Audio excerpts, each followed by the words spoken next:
Hello friends, welcome back to my channel. Today we will learn that how to we write an essay on Labor Day or Workers' Day. So let's start it. World Labor Day is celebrated on 1st of May every year. It is also known as Workers' Day. This day is entirely dedicated to the labor class. It is celebrated to spread awareness among the people about the rights of the workers.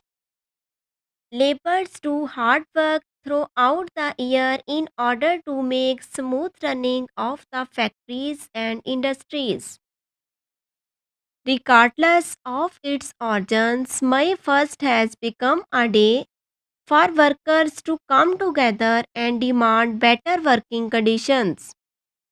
It is an opportunity to campaign for workers' rights, show solidarity with other working people. On this day, workers are given a day off from work and their wages are increased.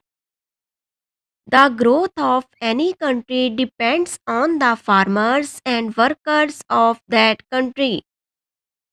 In short, Labor Day is a reminder of the importance of work in our lives.